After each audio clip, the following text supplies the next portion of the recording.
Often imitated, never duplicated. Matt the Lumberjack Landlord and Mike Zuber from One Rental at a Time. Michael, how's it going, my friend? I actually can breathe.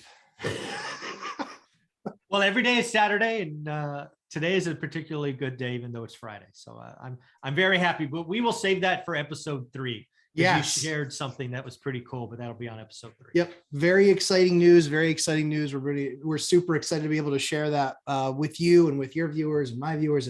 It's awesome. But what I wanted to talk about first today was we were talking a little bit about we continuously consume data from other content creators, right? Absolutely. We're trying to vet it, kind of see where people are at, get their thoughts, get their feelings. Ken McElroy. Your favorite guy. Honest to God, I really don't like this guy. Yeah, Ken McElroy is my reventure consultant. Yeah, right? I don't like that guy either. It's not hard to get on my list. It really, I'm not nearly as nice of a person as you are. So I'm watching this video from Ken that you sent over, and blah, blah, blah, jump cut, because he loses track of what he's saying. I think other people put his stuff together for him. This is one of the things that I will never have a team that puts stuff together for me. Yeah. Everything that you share, you put together. Everything that I share, I put together. It's experiential. Yes. Right? We've lived it. We're going through it. We saw that hurdle today. Yep. Again, just another area that differs from us and so many others. Mm-hmm. But I'm watching Ken all over the place in this video, and then all of a sudden he ends up with rent control because no one can afford rent and because wages haven't kept up. Yeah. Yeah. So again, but he got there out of nowhere. So like it was like line, so walk me through it as you see it, because I know you'll connect the dots for us. So there's a couple of things. So first and foremost, unlike reventure consulting, which I refuse to follow anymore because he has a stick now. Yeah. Everything is 50%. Everything is crash.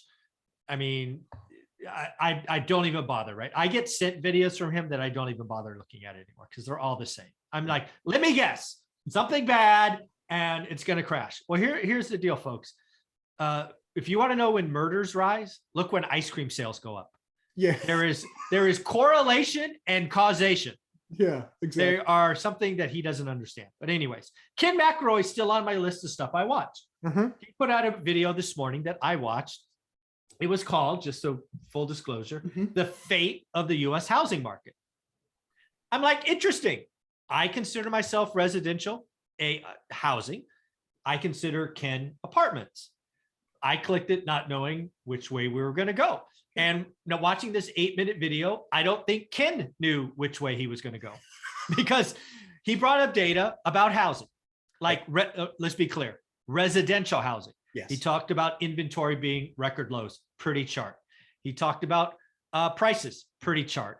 Yes. And then somewhere in the middle, he kind of reverts to this unaffordability and rent control.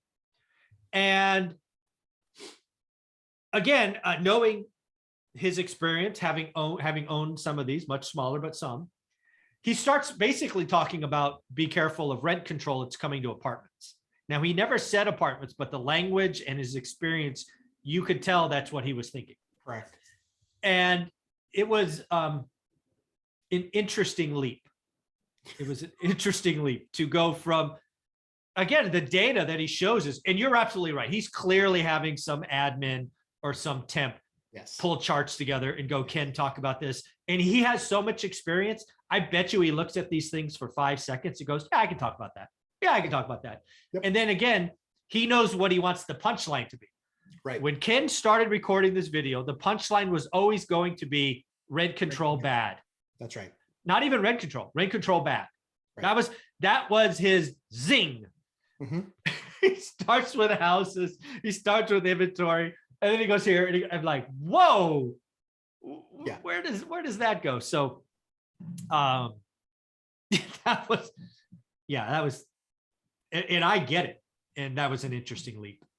Yeah, I'm watching it and I got an ice cream headache at like 4 minutes and 37 seconds because two ideas were like passing in the night, and now all of a sudden rent control and single family homes and lack of building and extra legislation. By the way, we all know this. You're building an ADU.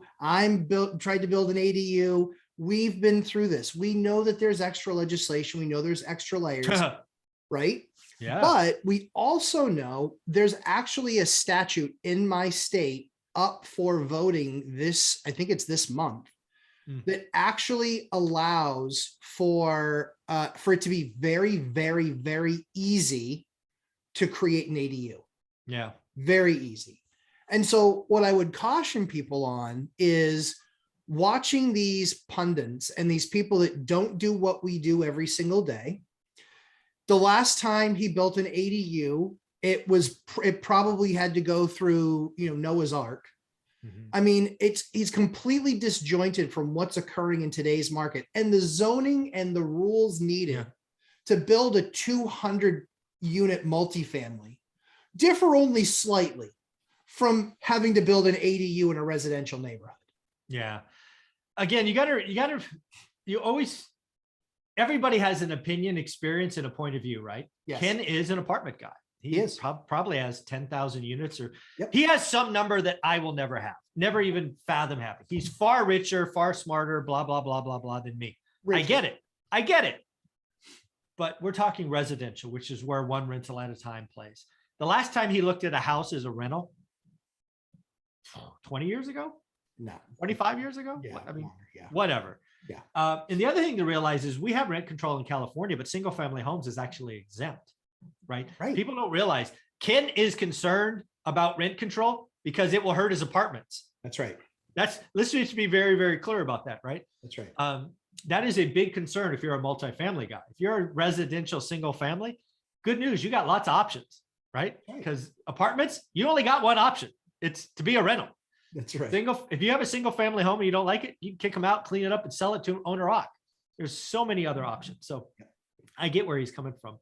And then the last thing I will say about rent control, because I do like to believe it is bad. There's actually a well-known economist. I wish I had his name. He said there's only one thing worse than rent control for a city, for destruction of housing in a city. Think about that. One thing that's worse than rent control to destroy a city. Do you have any guess what that one thing is? No. Bombing it. Think about what I just said. The only thing worse than rent control for a city is bombing it. That should tell you all you need to know about how good rent control is. Well, I mean, so in New Hampshire, we don't have rent control. We don't have it anywhere. We don't have it single families, multis, nothing.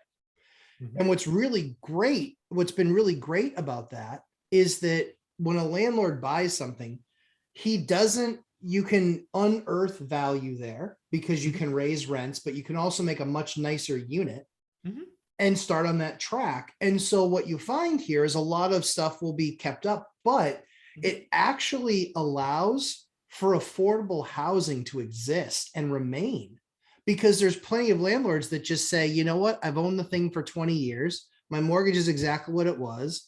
I'm getting $1,100 a month, even though the market's $1,500 or $1,600 or $1,700 a month. But you know what?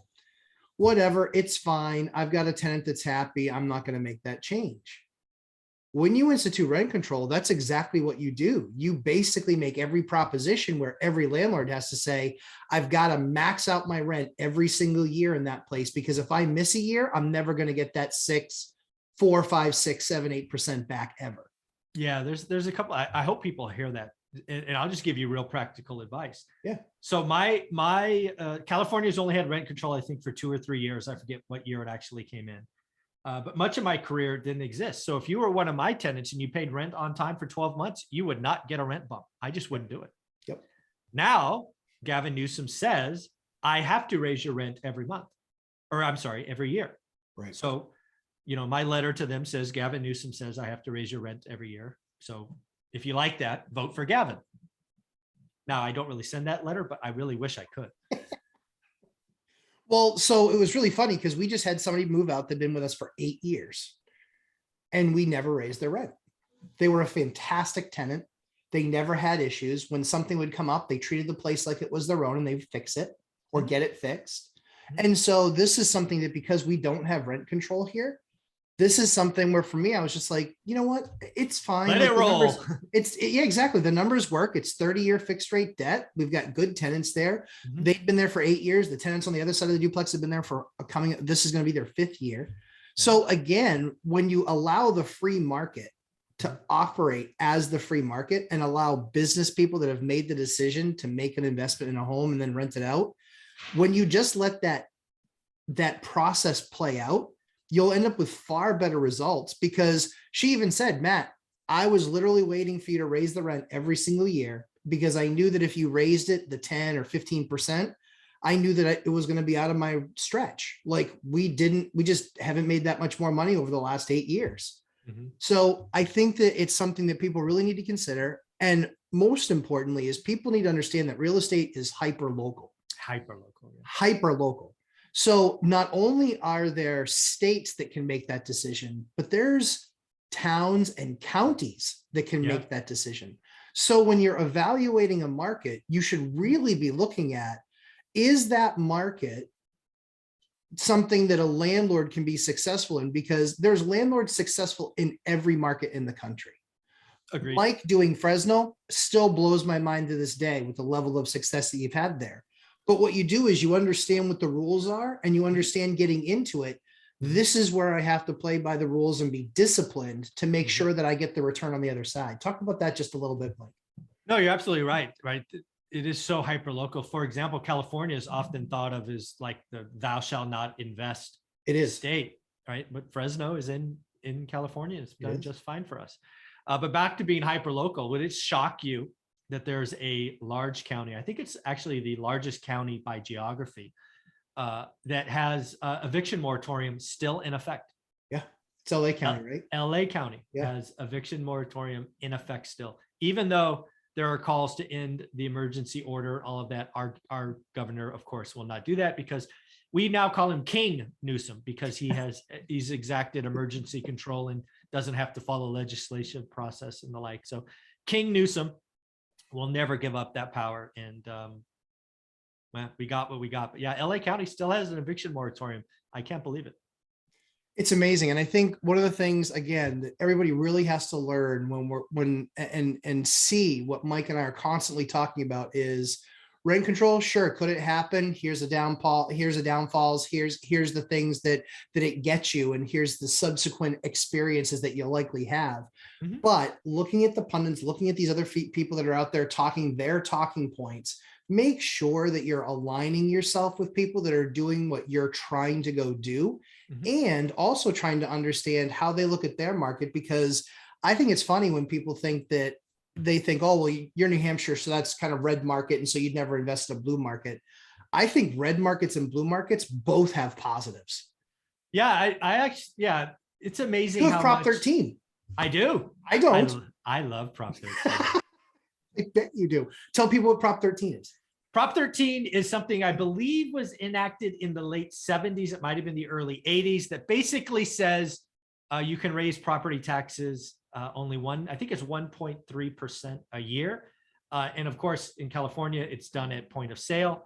So if you own something, say you bought a house in 2011, after the market fell 75% and you got a discount, let's just pretend you bought a house for $28,000. That's worth, I don't know, $320,000 today. Your property taxes is based on the $28,000 purchase price. So your property taxes might be $300, where somebody down the street's property taxes might be $5,000. I like Prop 13. I bet. So to give everybody an idea of how that works in New Hampshire, in the 21 years I've been investing in New Hampshire, guess how many times my taxes have only gone up 1.3%? Once. Oh, zero. Zero. Never 1.3, ever. Yeah. It's always 3, 4, 5, all the way up to, I've had some properties jump 13% in 1 year. So I've had more years at zero than I've had at 1.3%. Unbelievable. So again, guys, these are the details. This is why there's never too much content to absorb. This is what you guys have to be putting together when you're making your plans, to understanding What's the likelihood of rent control? Is there something like Prop 13 that exists? What are the rules in that area where you're looking to invest? So you know going into it, these are the things that I must consider. These are things that I think far too many people make a mistake on and miss in the beginning, and it costs them big time, because if you're at 8% margin and something like this exists that brings you to 4, guess what? That's not that good of a deal anymore, right? No, you got to do your market, got to do the work, it's just, there's never an excuse not to do the work. So yeah, it's true. Do the work. It's true. So Michael, how can everybody find you, my friend? Go to your Google search bar, type in One Rental at a Time. You should see a YouTube channel of books, Instagram, website, all this stuff. And I will go live tomorrow, Saturday, or I'll go live Saturday, depending on when you watch this, 8 a.m. for 60 minutes of questions. And then if you're one of my students, we do another half hour in our private Facebook group.